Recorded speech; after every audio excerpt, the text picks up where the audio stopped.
So I'm feeling called to talk about the creative power of the universe and as it relates to sex. Before you go, let's clarify some things. The creative power of the universe, let's call it a magnetic field of attraction. Its power, like gravity, is power. But the creative power is in the focus. It's in the activation of something that then attracts other things to it. So let's call it the deliberate power of focus. Yeah. Feel the distinction? Mm-hmm. So this deliberate power of focus, using that energy, that intention of focus through sexual activity and orgasm. Can you speak deeply into that? Well, let's do the steps. So step one is what? What's step one? I know what I don't want. I know what I do want. What is it that I do want? What is it that I do want? I mean, I'm talking very generally in creating various things in life. Well, you brought up a specific subject, so let's go with that.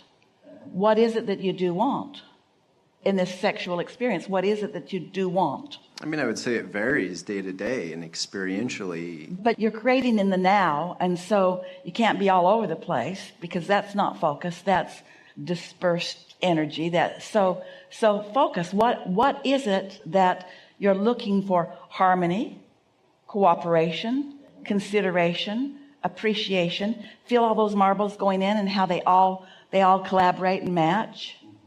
Appreciation, expectation, anticipation, concentration, focus, alignment, momentum, absence of resistance, culmination in orgasm, as you said. So that's the way everything is. That's precisely the way everything is. But think about what drives isn't the right word, calls or inspires when it's good, that sexual experience. What's calling it? What's calling it? Can you feel that often it's outside of you? It's something that's calling you. And so you're right, that does apply to everything. But as you identify the components that you know for sure because you've lived it enough times to know, you know when you're not focused, you know when you're not appreciating, you know when you're not lined up for it, you know when it's not your desire, when it's someone else's desire. In other words, you can feel in that exact explicit experience in physical life, you can feel what works and what doesn't work. Better said, you can feel when it's working and you can feel when it's not. So as you feel your way to that and you acknowledge what the components are that cause the success that you're looking for, because you're clearly not looking just for a boring time. You could nap.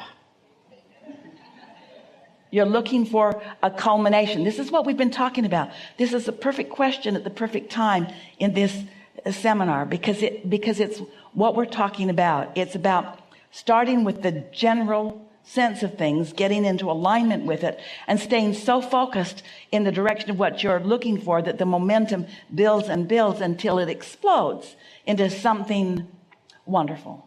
Everything is like that. No matter what it is. You can't find one subject that we couldn't apply those exact words in that exact sequence in order to explain the culmination of something that is wonderful.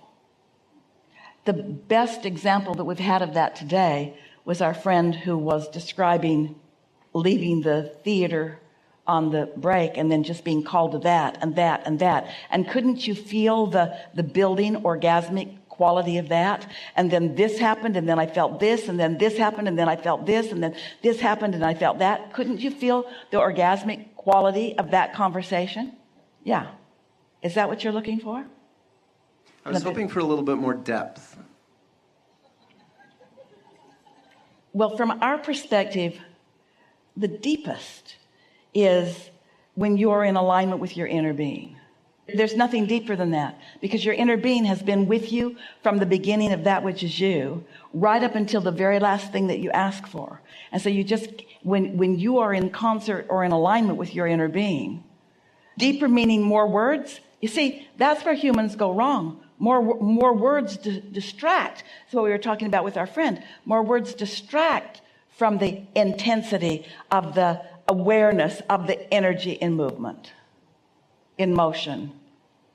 It's such a delicious world that you are in, with all of these abilities to translate vibration into things that are tactile, to be able to see and hear, to hear harmonies or smell harmonies or see harmonies. And the harmonies that we want you to focus on are the harmonies of between what your life has caused you to ask for and your ability to decipher it in its fullest. It doesn't get any deeper than that. So what we want to say to you is, if you haven't asked for it with clarity, you won't know it when you see it.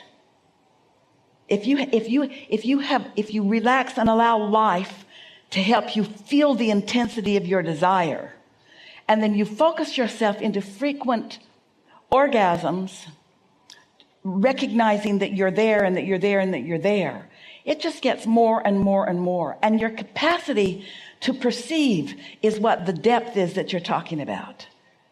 Because we've never offered deeper words. We've never offered deeper understanding.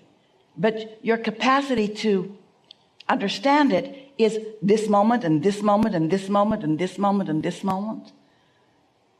And when you realize that there is really no final orgasm, it's just another and another and another and another and another and another and another, because there's no ending to your desire to ask for more, and there's no ending to your desire to experience more.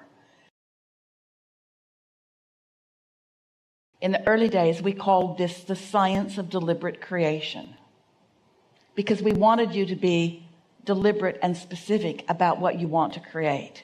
We wanted you to think about it, and we wanted you to know that your thoughts matter and that the universe is following your thoughts and that you are powerful in your ability to create. And then so many of you got so sort of wound up applying these teachings to the way you were already approaching life that it became sort of a determination, a sort of you and me against the world sort of attitude, almost a competition with others. And so then we began putting the emphasis on the step 3 part of the equation. We began calling it the art of allowing, and it really is an art more than it is a science. It's an art of allowing.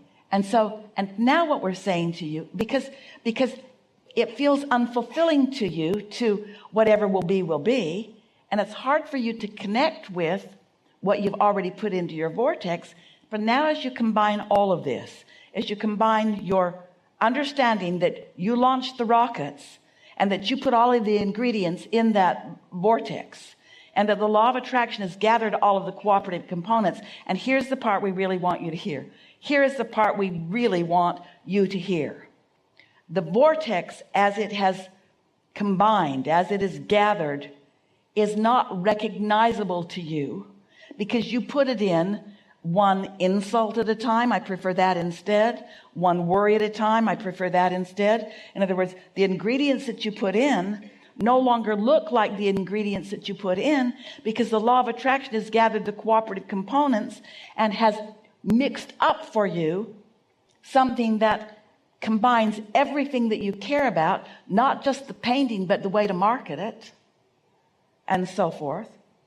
And now, as you stand in your now conscious awareness that you are a deliberate creator, and that the universe is on your side, and that your inner being's got your back, and that whatever you want has already come into a vibrational manifestation, and that the fun in being here, the whole reason that you're here in this physical body, you could have done all of this from non-physical. That's what inner beings do. But you're not doing that. That's not your vantage point now. You are not a non-physical vantage point. You are a physical vantage point. And don't you think, as a physical vantage point, that it might be really, really, really, really, really, really fun to understand how all of this works, and then to stand in your now, looking forward, and to describe with more detail what you are anticipating? There isn't anything that is outside your ability to desire, to set into motion, and then to bring to fruition by the power of your focus. Are you getting that? That's what deliberate creation is. It's not whatever will be. It's, generally I said I wanted this and this and this, and I do. I want all of that. And I want it for this reason and this reason and this reason, and wouldn't it be nice if it played out in this way and this way and this way? And then when it does, you have your fingerprints on it. It's your creation. You're not puppets on a string. You're creators. You are the leading edge of creative experience. Can you hear us? You're on the leading edge of creative experience, and nothing less than that will do.